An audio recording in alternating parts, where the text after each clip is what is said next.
I have adhesive on here, but I don't think it's really good. So what I'm gonna do is, this is just some regular Scotch tape. I'm gonna take this Scotch tape and I'm gonna put it along the edges. I just do all four sides. It's a little hack you can do, and it'll hold it in place so that it makes sure that it doesn't move while it's cutting. Okay, so this is what it looks like.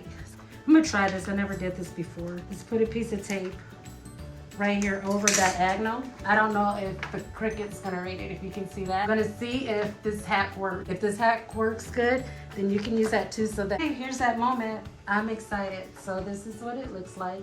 And let's read this. So let's go ahead and I'll pull the tape off.